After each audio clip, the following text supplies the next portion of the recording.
name's Nick Broughton, and I'm a Random Fish. Hit the subscribe button and let's all be Random Fishes together, shall we? So, recently I have been stuck, basically, out of work because of an injury that I have sustained. And during this time period, I have been on Amazon. Yep. Not being able to go out as much, obviously, does kind of put a bit of a cog in the works, so I'd usually go to CEX for a lot of this stuff, and that's usually, I usually either promote CEX or Netflix through this channel, because that's mainly where I get most of the sources of my life, and sort of mostly of what I do. But no, this time around I'm going to be promoting Amazon, and I say promoting Amazon, nothing's actually saying that I'm promoting Amazon whatsoever, I'm just saying it randomly. No, I like Amazon, I do like what they do and everything else, and that's nice. But the film that I picked up today through Amazon was this, The House with the Clock in Its Walls. It's a 12 rated film starring Jack Black, Cate Blanchett, and some kid playing the middle character there. Right off the bat, the thing on this DVD case, there's two things on this DVD case that completely intrigued me enough to buy this film. Huge fun, hotter than Potter, says the Daily Mail. My immediate thought process is going, how can you say it's hotter than Potter? Is this because it's come out after Harry Potter, therefore the Harry Potter bar's already been set, therefore, you know, anything that sort of comes out afterwards is automatically hotter than Potter, surely, by your definition of that? Or is it genuinely better than the Harry Potter films? I had to watch it to sort of find that out, if nothing else. My other thing on this DVD cover that kind of threw me was this. The 12. The main character in this, the kid character, I should say, he is the main character, but, you know, all that sort of thing. He is, he's 10 years old. He's 10. And this film is rated 12. Not to go into a complete psychotic rant about age ratings and all that sort of thing within film, but there was a time, kids, you might want to ask your older brothers and sisters about this, or if not, ask your parents. There was a time when, even if something was rated Universal or PG, it got away with a heck of a lot more than you'd expect from a Universal or a PG rated film, because it was much more relaxed about it, and now anything that has, you know, a slight horror feel that is beyond anything cartoony or anything in live action based automatically becomes a 12. This has been in place, I'm gonna say, since about the early 2000s, maybe it's sort of the mid sort of beginning of the 2005. I can't overly remember that much, because, to be absolutely honest, I don't remember much about most of my opinion on film back then. All I remember is what I knew now. My teenage years were a bit of a blur, if I'm going to be absolutely honest with you. But my biggest issue with this is that this film could have easily gotten away with being a PG. Because if there's one thing I feel like young kids, or, yeah, young kids in general lack, is a strong protagonist on their side of things. And I'll be absolutely honest, the Harry Potter films, it was a PG in the first film. And in that first film, you had a guy turning to dust right in front of you, you had a guy on the back of another guy's head, you had the CG troll, you had all sorts of this stuff, all these things that sort of pop up out of nowhere.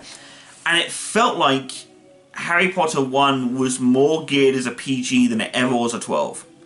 Now, I can't say for certain whether or not it was a PG, because I don't have a copy of it right now with me.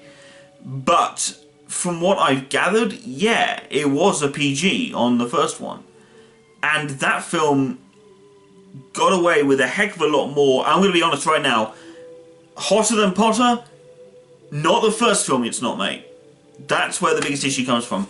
And this is where it comes from for me, because I know that Daniel Radcliffe was not 10 years old when he played Harry in this role, in that first film, but it is something that I feel like you don't get a lot of, and I think it's better to have the film more accessible to younger audiences by making it a PG rating, not by hiding away behind the mask of it might be too scary for them, let's make it a 12 mentality, which unfortunately a lot of people appear to have picked up on, which is very disconcerting. But anyway, that's enough about that rant. Let's move on to the plot. The plot is 10-year-old Lewis, who is this guy right here, loses both his parents. Yeah, that's a thing. And he ends up going to live with his eccentric uncle, played of course by Jack Black. Because who the hell else? I'm fairly sure. But, you know, obviously Jack Black, you can recognise him on the cover right now. And he is a warlock, which Lewis, of course, learns very quickly. He also has a snipey neighbour, played by, of course, by Cate Blanchett, which is just brilliant because the two of them spend the entire time that they're on screen together mostly bickering and throwing insults at each other. That's all done in playful friend sort of baseness, which is wonderful to see. Nothing quite prepared me for watching Jables from Tenacious D trading insults with Hela from Thor Ragnarok. It kind of threw me through a loop, I'm not gonna lie. But this film in particular has some great moments in it, has some great character moments between those two. Because despite all of the bickering and the name calling and everything else, it shows that there is a true friendship and a true respect between these two that is deeper than anything else. And that's what I love about this. That's what I love. It's the chemistry between those two actors, as well as the chemistry between Jack Black and the Lewis actor. And it's a fun thing to sort of see because Jack takes it upon himself, Jack Black's character takes it upon himself to train Lewis how to become a warlock himself. It is very unlike in the Harry Potter universe. Because this keeps on comparing it to Harry Potter, I'm going to have to compare it to Harry Potter every single time. In Harry Potter, there are certain people that are born with magical abilities and blah, blah, blah. In this film, it's projected that anyone can learn magic as long as they have the will and the drive to actually try, and they have a good teacher to show them. Which is great. The villain of the film is played by, again, I don't know the name of this actor, and it's bugging me that I don't know the name of this actor. But he played Skye's father in Agents of S.H.I.E.L.D. If that helps at all. In Season 2, he played her father. And he's a brilliant actor, and he's really well done. And he plays this slightly psychotic guy who sort of turns up and wants to eliminate humanity from the picture, basically. Wants to put the world in a place where humanity is no longer a threat to it, and to turn it into a pile of ash, basically. It's essentially a very traditional villain-hero complex that has arisen a lot in recent films.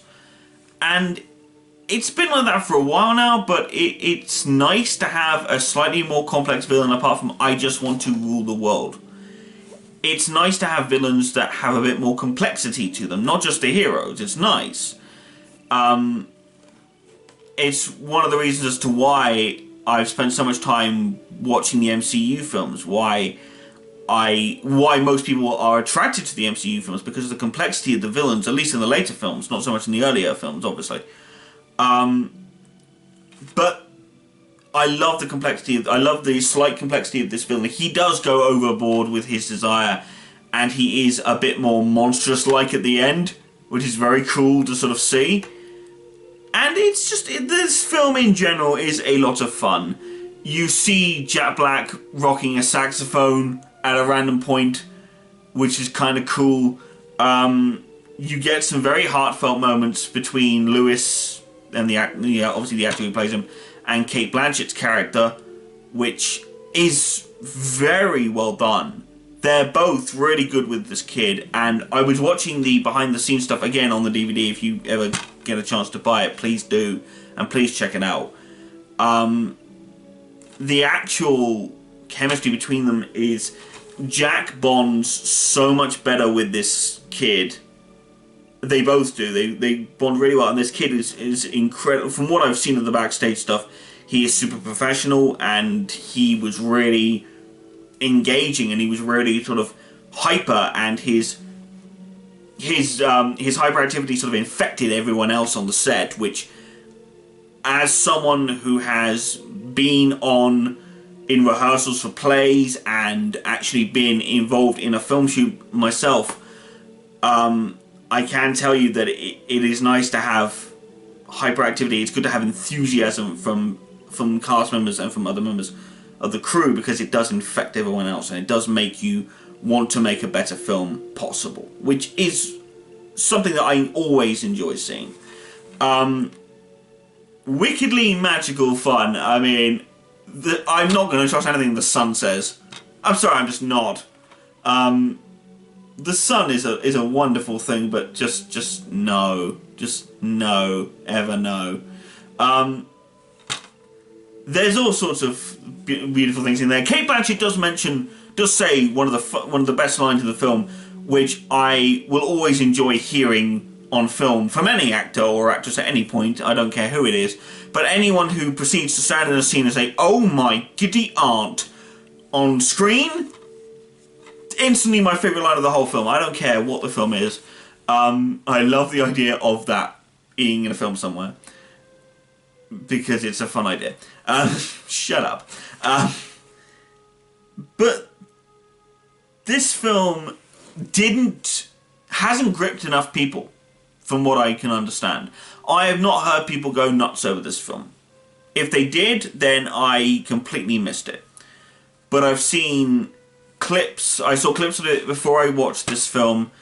I immediately fell in love with the premise because, well, primarily because I saw Jack Black being a wizard. I mean, I've seen him take on the devil with an acoustic guitar. Of course I want to see him as a wizard. It's brilliant. Sorry, not wizard, warlock. And it is a lot of fun to watch these types of films. And it's a lot of fun to see films that are still well made and are still very good, that people just seem to let slip past them.